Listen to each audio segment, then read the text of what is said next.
going through a number of things. Um, some things maybe on your job and your relationships with your families. And peace is important. We always hear phrases like, protect your peace. Keep the peace. You may have heard Jesus even say, blessed are the peacemakers. And so tonight we're going to take a look at that. What does that look like? What does spiritual peace look like? How can we achieve it?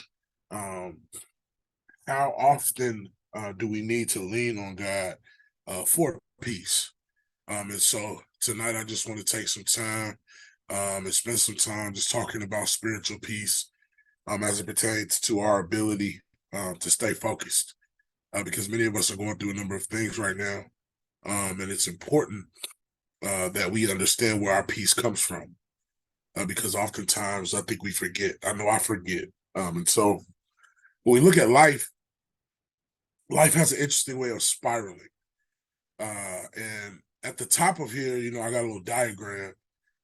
Some of us are entering a spiral and we don't know it, right? We're just going through the motions. We're going to work every day, going to church. We're taking care of our children. We're investing in our marriages. But the problem is that we're not being intentional about it. And so really we don't know we're spiraling because we become so good at being mechanical about the things that we're doing. And so that rote memory, that muscle memory that we go through, that cycle that we go through on a daily basis, almost like a rat race. And sometimes we can forget that just because we're accomplishing things, just because we're making it through the day, doesn't mean that we're absolutely at peace. And so some of us are spiraling and we won't admit it. We're in the spiral. We're so accustomed to dysfunction that we just think that that's the way life is supposed to go. And then some of us are in a spiral because of our own mistakes. We've made some choices, we've made some decisions that have caused us to be in a period of spiral. And we just think because everybody else around us is in survival mode, that we're supposed to be in survival mode too. Right? That's right, Omar. We're just going through the motions. And then some of us just need help getting out. Right? We know we're spiraling. One of my favorite poems is The Hole in the Sidewalk. Right? And sometimes we fall in the hole because we don't see it. But sometimes we fall in because we do see it. But there are times where we fall and we just need some help getting out. And then some of us are too far gone to get out ourselves. Some of us have allowed mistakes and issues to fester to a place where we can't find peace because we're in a predicament in which we can't overcome on our own. And then some of us are spiraling and don't know it, right? Some of us are far down this spiral, even further than the top part. We're unwilling to admit it, and we're spiraling. We don't know it because we've grown accustomed to this. Sometimes it's generational, right? Our grandparents spiraled, our mom spiraled, our dad spiraled, living a life without peace just because everybody else around us was in survival mode. And then for some of us, man, we at the end. We're at the end.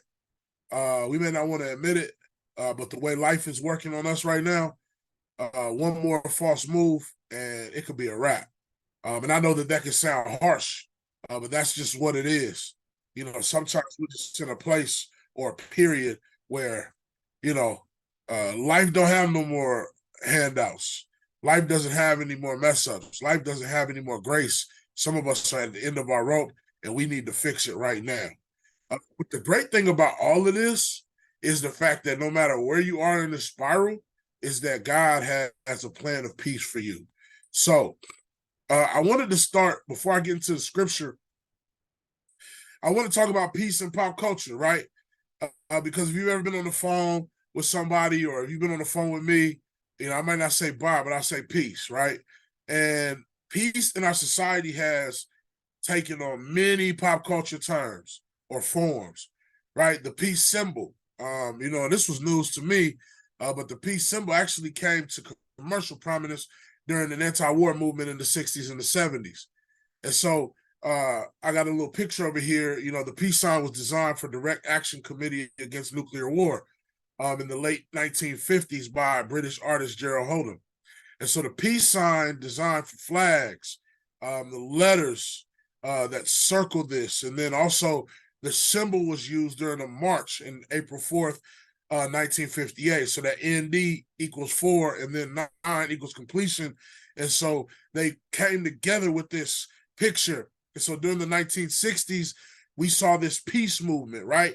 People didn't want to fight in Vietnam, right? We saw a number of athletes that were preaching peace, right? We see it in some of our soul singers that talk about peace, Curtis Mayfield and Marvin Gaye. And then we get to the hip hop culture. And in the hip hop culture, we see a little bit of an offshoot between Muslims and Jewish individuals, and that word shalom, meaning peace. Or, if you've ever listened to a Wu-Tang album, right, you might hear Raekwon the Chef say something like peace God or something like that as it pertains to knowledge of itself. But I'm not talking about that tonight. What I'm talking about is the spiritual peace that God gives us, the spiritual peace that comes from the guide that the Holy Spirit is. And so what I want us to understand tonight is no matter where we are in the spiral of trials, right, God has an escape plan of peace for you. And so even if you're spiraling because of your own doing, even if you are here by someone else's doing, there is hope. And so a spiral is not always the end, but just know that it means another direction needs to be taken. So sometimes we're spiraling because we're too prideful to walk in a different direction.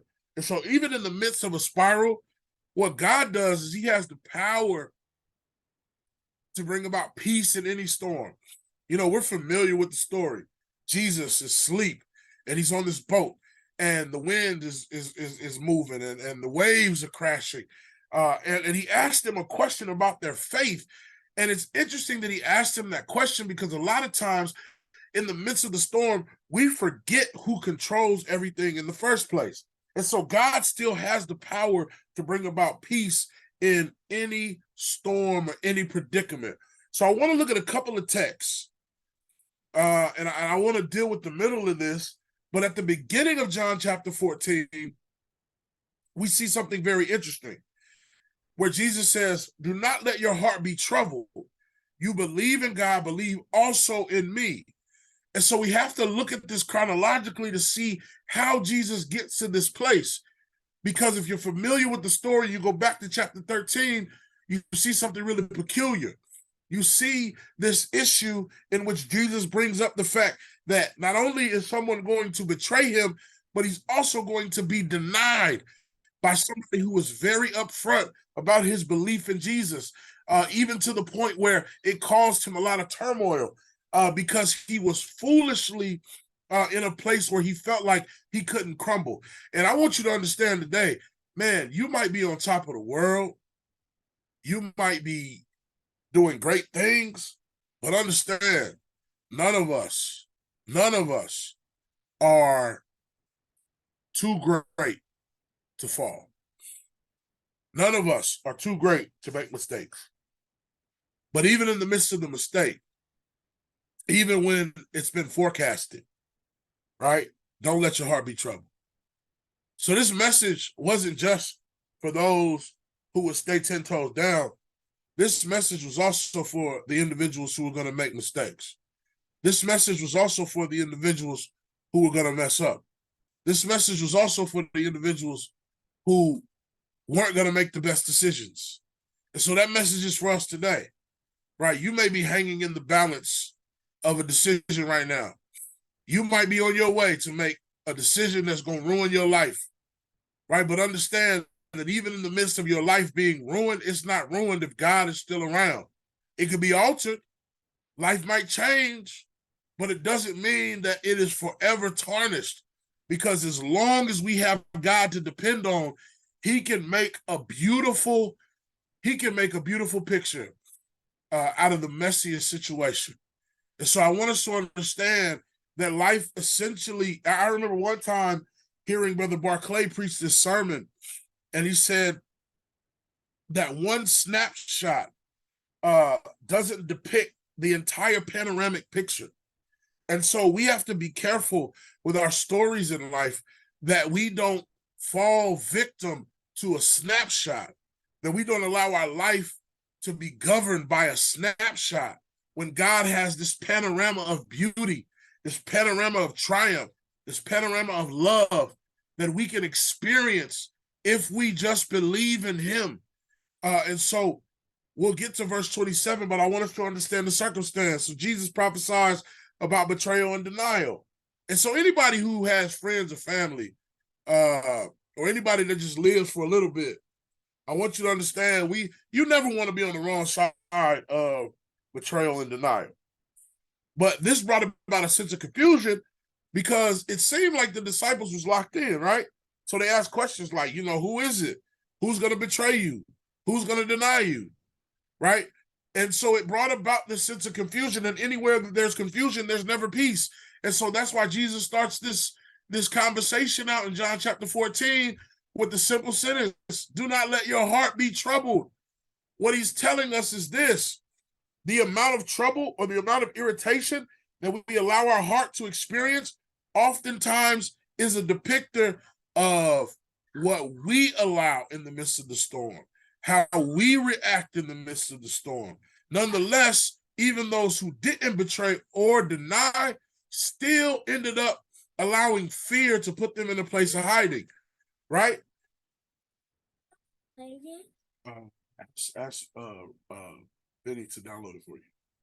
All right, so nonetheless, I want us to understand that what happens when Jesus dies, right? When Jesus dies in fear of the Jews, it's the day of worship. They end up being in this place. They lock the door. They're in hiding, right? And what does Jesus show up and say?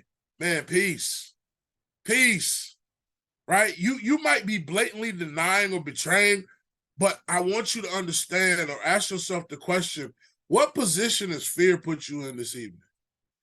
How many times have you allowed yourself to move in a cowardice way because of fear? You might not be betraying anybody. You might not be denying Jesus, but you've allowed fear to keep you from walking in your purpose. You allow fear to confuse you to a place to where you believe you're not worthy of the love of Jesus Christ. You've allowed fear to keep you from reaching out to that one person. You've allowed fear to self-sabotage your relationship. You've allowed fear to self-sabotage your marriage. You've allowed fear to keep you from holding yourself accountable and others accountable around you. So understand that it might not be denial or betrayal, but some of us living in fear right now because of the mistakes that we've made. And fear can send you in a spiral that you can't get out of. So here's what I want us to understand tonight, is that belief in Jesus should promote peace. It should promote peace. I'm not saying that it's always going to promote peace because a lot of times we're allowing fear to overcome our belief.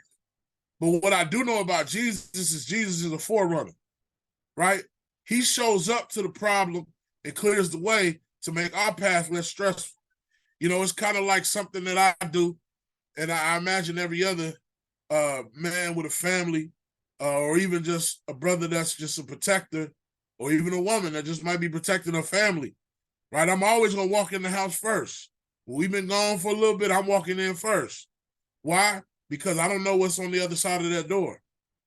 And I want to be the one to be in place to defend my family or even be the sacrifice for my family if there's harm on the other side of that door, right? So we even see Jesus says, I am the door, right?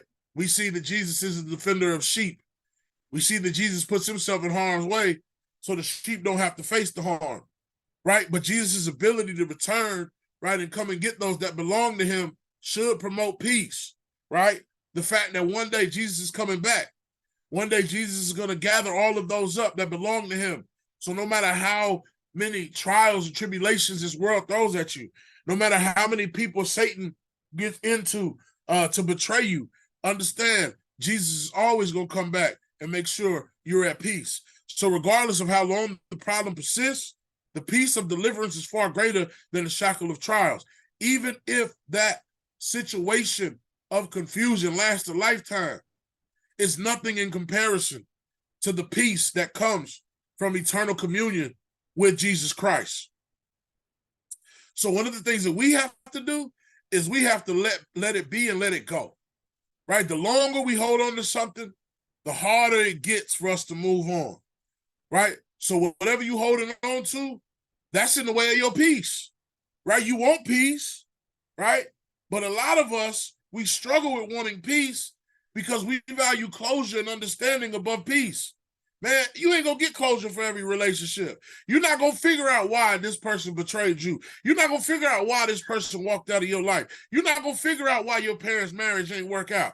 You ain't gonna figure out why this person you invested friendship in for a very long time just couldn't seem to understand the value that you brought to their life. It ain't for you to understand, but it is for you to let go. It is for you to forgive, right? And so what Jesus does, he responds to the breaking news of betrayal and denial with what? Peace. So I want us to remember the peace of Jesus appears where humans fall short, right? Because humans gonna let you down, man. I don't care how much you love them. I don't care how much you care about them. Man, humans are always going to let you down. But that doesn't mean we can't trust people.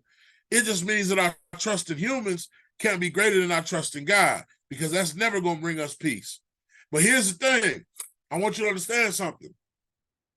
Basically, that word trouble in this text actually means that, right? He says, don't let your heart be troubled, meaning that we have the responsibility. We're in control of the agitation that we cause ourselves. It's almost like a scab, right? If you've ever fallen or you bump yourself, scratch yourself, right? That scab is a protector. That scab is ugly, it's itchy, right? You know, it don't look like your regular skin. It might even leave a scar, but it is a sign that you're healing. You're not bleeding anymore, right? If I'm not scabbing up, if the blood is not clotting in a way to where I can heal, that means I need other help to get me to a place of healing.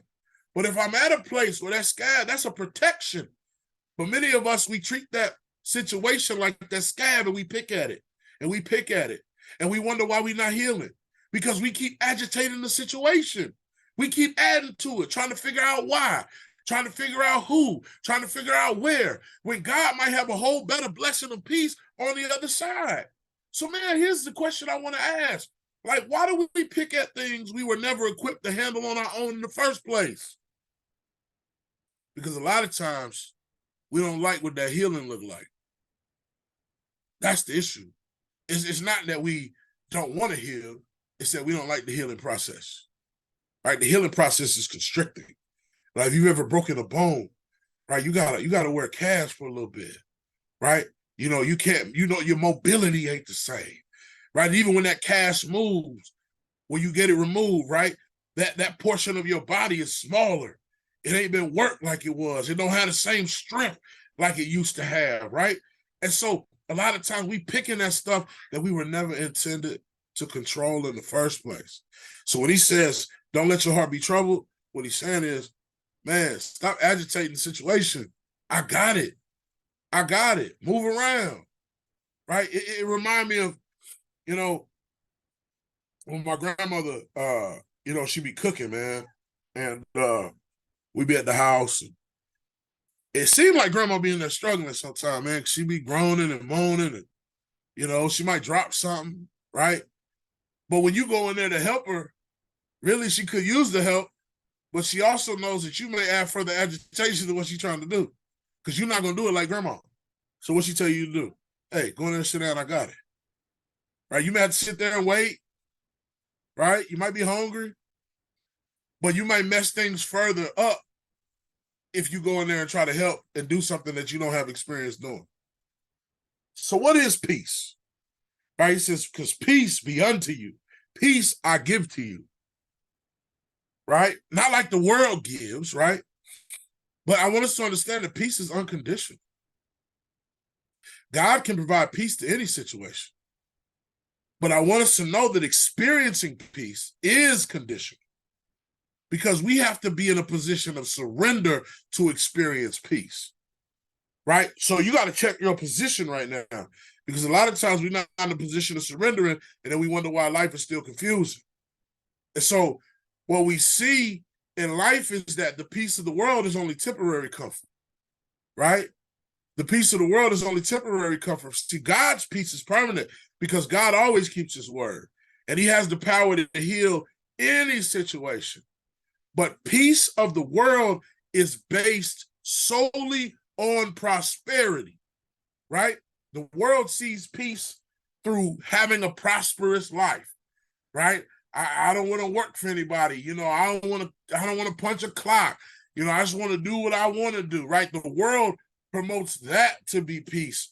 When in all actuality, typically the most prosperous or most powerful have this perceived peace until their power is threatened.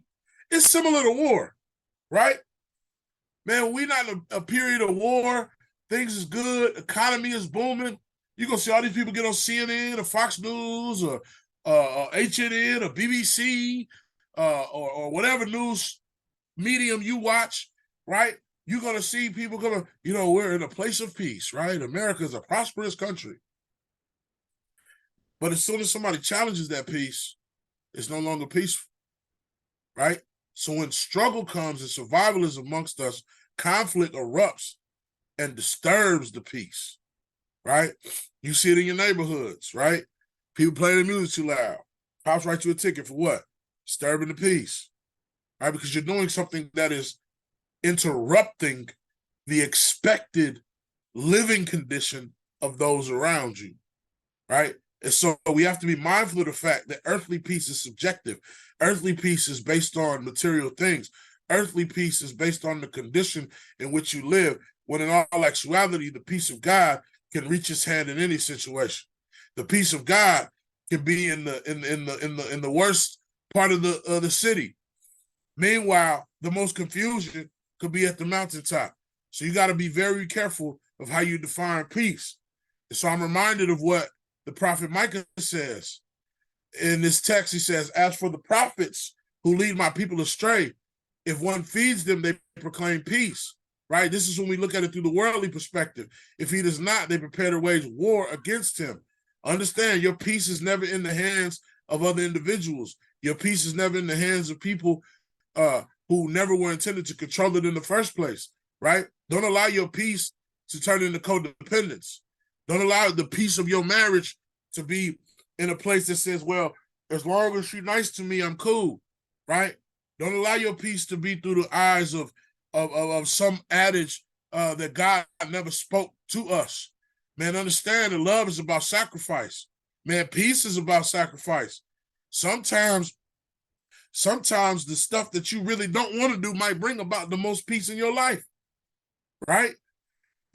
And so what I want us to understand too, and this really tripped me out, man, when I looked at the definition for peace, and you can look it up in your Strong's Concordance or your Greek dictionary or lexicon, but it's the word unbothered. Man, that got me hyped, right? Because peace is deeper than no distractions. Peace is deeper than happiness. Man, and peace is deeper than an easygoing day. Peace is defined as wholeness. The definition of peace is basically wholeness, when all essential parts are joined together. What does that tell me? That peace can't exist without unity, and unity can't exist without peace, which also tells me that you got to have some harmony in there too. Man, so how many of us are spiritually unbothered right now? So my ability to function in the whole manner during chaos around me, that's what peace looks like. And no matter what's going on in the world, I depend on God. I could be dealing with the worst of the worst, but if I got peace with God, I can make it through. I can really see it through, because I understand that no matter what's going on in my life, no matter what I fail at, no matter what I'm successful at, my peace comes from nobody but God. So I want us to understand is that prosperity is a non-factor, man. Even in the midst of betrayal and crucifixion and denial, Jesus still leaves a comforter who guides us to be our whole and healthy selves in the midst of worldly chaos. Look at all the craziness that's going on in our world today. But I still see people out here smiling, right? It was interesting, man. Today, we're getting ready for a community event. And, the area where we're doing the community event is a rough area. But the crazy part about it is I saw more smiles over there than I did over here in the suburbs where I live. See, it's not based on prosperity, but it's based on the power of God. I like what Rick Warren says. Once you have peace with God, you get the peace of God, right? And so we got to search for that. But in that last text here, I want to leave it with you, right? Peace, being spiritually unbothered. I leave this with you. Peace is a gift. I give my peace to you, right? Not from a conditional perspective, not from a place of prosperity, as the world gives. So then he restates what he said in verse number 1. Do not let your hearts be troubled. Stop agitating your problems further by trying to fix it yourself. And then what does he say? Because he got a word for everybody, not just the betrayers and the deniers. But then do not be afraid. Allow yourself to find peace by understanding that God did not give us the spirit of fear. So when we look at this idea of peace, understand that spiritual peace comes from God. Also understand the fact that when it comes to peace, peace is a sign of health. It is a sign of wholeness. Despite the chaos around you, God has the ability to infuse peace into your spiral and the power to remove you out of a spiral in effort to place you on solid ground so that you can live a peaceful life. So if you're looking for peace today, depend on God.